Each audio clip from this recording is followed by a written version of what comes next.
Brethren lads, welcome back to Cossy's Arsenal podcast. My name is Cossy. Good morning, good afternoon, good evening, wherever you are in all parts of the world. Welcome back to the channel. Welcome back to a brand new video. MUDRYK has confirmed that he's leaving Shakhtar in January. He said his farewells to his fellow players and fellow teammates at Shakhtar as well. So we're expecting that deal to be done in the next few hours. Talks between Arsenal and Shakhtar on the final details of the payment structure and how much is going to be paid up front are also coming to an end. Fabrizio Romano has also confirmed that after MUDRYK, Danilo is the next signing Arsenal are going to try to make. So we're going to be diving into that deal as well, because it's not going to be very, very easy. We're talking about McAllister and Caicedo, Evan Dika, and the Joao Felix update. Hit the like button for me. Let's get this video to 500 likes. Subscribe to the podcast as well. We're very, very close to 62,000 subscribers. And of course, in the comment section, I would love to have your thoughts. I would love to have your opinions. After signing MUDRYK, this one, guys, is done and dusted, right? After signing MUDRYK, who else do you want to see sign next? Is it Joao Felix? Is it Yuri Tillemans or Danilo? Those are the three most viable candidates that Arsenal could bring in January after signing MUDRYK, who is the priority. So let me know in the comment box below. Is it Tillemans? Is it Danilo? Is it Joao Felix? I really, really love to get your thoughts. And I'll be reacting to much of them right in the comment section. I'll be in the comment section for about 2 hours after uploading this video. Now, let's get into it. First and foremost, yesterday, MUDRYK did something very, very tricky. Of course, we did have all these rumors about him being in London and being in a gym in London in a hotel. Now, I cannot confirm that, and I'm not the kind of person that has the logistics to, understand that deal and maybe come out and confirm that he was in London. But this is what he did on his Facebook account. He came out and said, "I'm going to miss you all." And of course, he put out this message after posting 1, 2, 3, 4, 5 pictures of him and in celebrations with fellow Shakhtar players. That is a strong message. That is a very, very big message he has actually sent out. Now, we understand Shakhtar have told him that he has to report to training, but there is no indications that the player is actually in the camp. There is no indications that the player is actually going to be rejoining them. So there's a high possibility, like I said in December, there is a high possibility that he doesn't go back in training with Shakhtar. There is a high possibility that he doesn't even go back into the squad with Shakhtar. So yesterday he took to his Facebook and he said, "I'm going to miss you all," using pictures or, captioning pictures of him and his fellow teammates actually celebrating, different kind of goals on different kind of, occasions. Now, for me, what that means, guys, this deal is done. These are 3 occasions now that MUDRYK has actually come out and, liked something related to him joining Arsenal, or tweeted or posted on his Instagram about something relating to Arsenal. First and foremost, he did, he liked an AFTV post about him and, going to Arsenal. And then we all said, oh, all right, it's okay. And then the second thing, when we played on Boxing Day, he actually posted himself watching Arsenal. Against Brighton, when we beat Brighton 4-2, he actually posted again Mikel Arteta and Mikel De Zerbi. I say 2 great coaches as well. So you can see the level of passion. You can see how passionate he's about, joining Arsenal. You can see the level of enthusiasm that he has about this move. And for me, that is the last nail in the coffin. If that doesn't confirm that MUDRYK already knows that this deal is done, nothing will ever confirm it, because what we know is that his agent has been talking to the representatives of Shakhtar and also representatives of Arsenal. He's been very, very close to the negotiations, trying to convince Shakhtar to reduce the price and maybe trying to convince Arsenal to change the payment structure and pay more money upfront and pay more money in guaranteed payments as well. So what do you think about this? Do you think this is some kind of disrespectful act by a player? Because to be honest, I wouldn't really want a player like maybe Saka, maybe Martinelli to do this when they're going to leave Arsenal. It would be disrespectful. It would be flirting with another club. It will be absolutely ungrateful in my own eyes. Yes, as an Arsenal fan, it really works well with me, but at some point in time, if he ever decides to leave Arsenal, I don't think I'll be okay with him doing this. But nevertheless, I don't care what's happening, guys. He is becoming an Arsenal player in the next few hours. And this deal, as I confirmed, it is going to happen in this week. So it's going to be in the next few days that we get that bid accepted.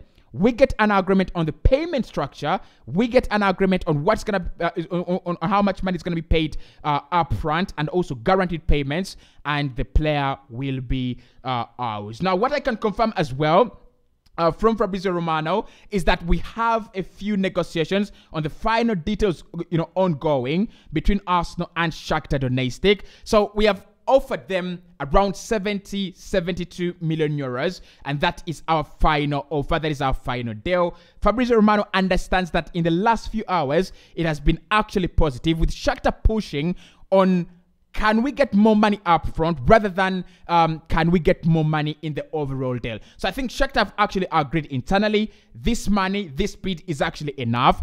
We just want Arsenal to pay more money up front. If they're giving us 50 million euros in guaranteed payments, then it should be around maybe 40 million euros up front. I don't know whether Arsenal, this is okay. I'm really not sure.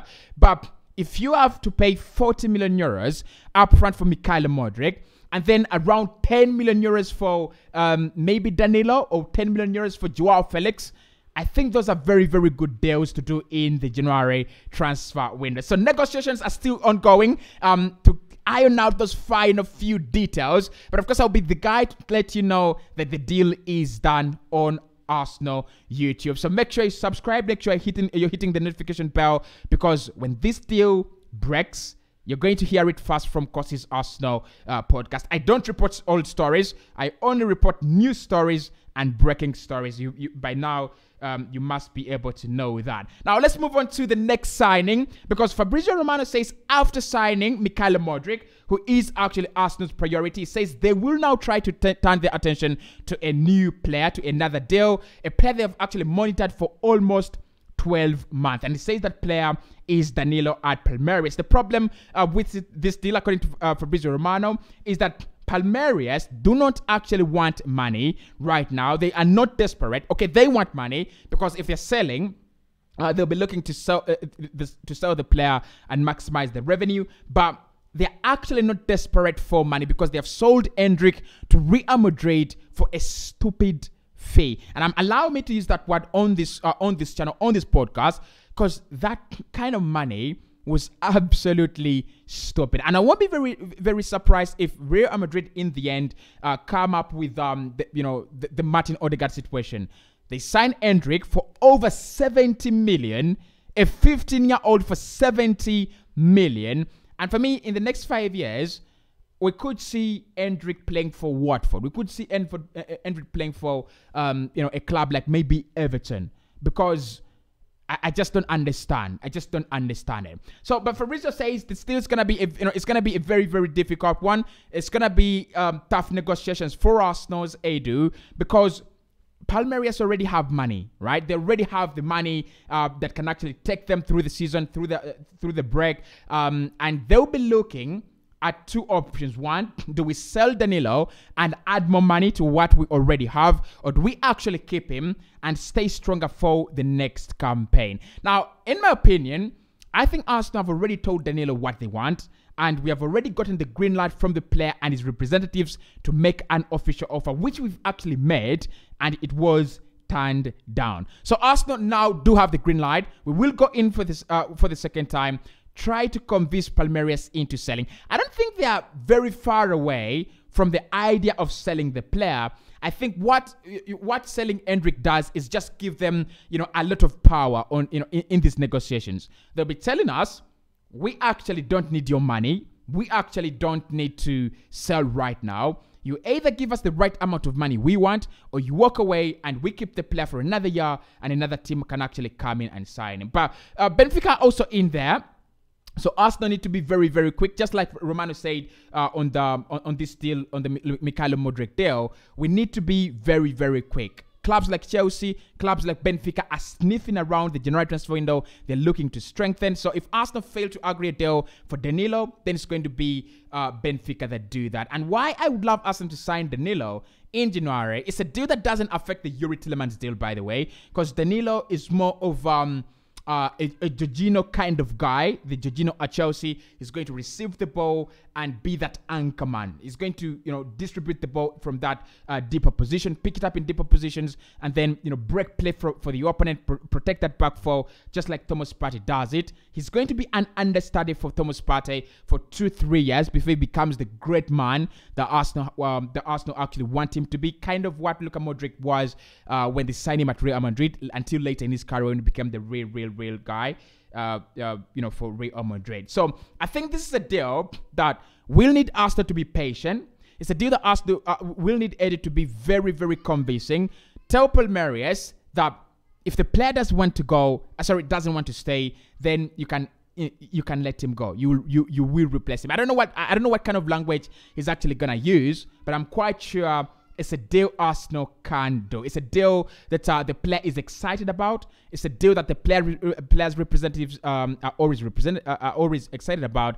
And I think with Brazilian deals, with South American deals and their market, it's all about the money. You bring the money, you table enough money on the table. The rest is history. So Danilo is the next player Arsenal will try to sign after trying to sign MUDRYK. I'll be giving you more insight on that deal and as actually it develops, and more of the things I know about it. Now, Evan Dika, the player who Arsenal have a Bosman agreement with to sign in the summer, is in talks as well with Eintracht Frankfurt to sign a new deal. According to Bild, Eintracht Frankfurt have given him 3.5 million euros a year. That is, I'm not really sure how much that is per week, for him to sign a new deal. But in my opinion, I think Evan Dika, and I've tweeted about this. You can follow me on Twitter, Cossy Arsenal. I've tweeted about this. If I am Evan Dika, I'm not staying at Eintracht Frankfurt. If I'm Evan Dika, I'm not staying at Eintracht Frankfurt. It's worthless. It's totally worthless. He's 23. He's going to be, he's going to be free in the summer, and that means he has the chances to move to one of the biggest clubs, to any of the biggest clubs in Europe right now. If Eintracht Frankfurt are giving him 3.5, I think Arsenal can even give him 5 million euros per year. Signing on a free deal means you get more money in terms of sign-on fees. It means you get more money in terms of salary. You've done those things, and you know how they actually work. So Evan Dika could be an Arsenal player if he doesn't actually get swayed by his parent club. I've also seen a few other clubs sniffing around him, but that is not important. But I think what Arsenal need to do is tie him down to a contract in January. I think we can do that. Look, I'll try to look into his situation, contract situation, what is allowed and what is not allowed. But what I know, he can negotiate with clubs abroad.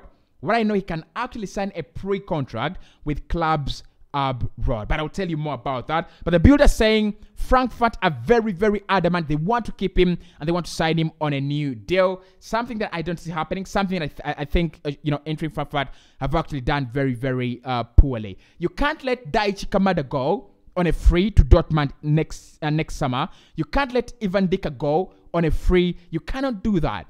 Those are your best players. You've got to take, you've got to take better care of them, especially their contracts, than that. But anyway, I'll be letting you know about that deal as well. Now, the Felix deal, the Joao Felix deal, is actually becoming a little bit stale because more clubs are now walking away. And the latest club to walk away from this deal is Manchester United. And we believe that Manchester United are now going to bid around 60 million euros for Kolo Muani. You had me right. They want to bid around 60 million euros for Kolo Muani to sign him in January. Now, Manchester United is one of those clubs that believe that the terms for the deal to sign Joao Felix are actually crazy, unrealistic, and very, very selfish from Atletico Madrid. Actually, what I know and what I've seen is that Atletico Madrid would love to get their terms satisfied, not the terms of the player, not the terms of the agent of the player. So they're selfish about it. They've gone, it's all about us. We either get this deal done and in a way that satisfies us, we get the 20 million euros. We don't include an obligation or option to buy. So that means we've just given out our player for 20 million euros and then it comes back to us. We don't care what the player wants. We don't care about we don't care about what the player's representatives want.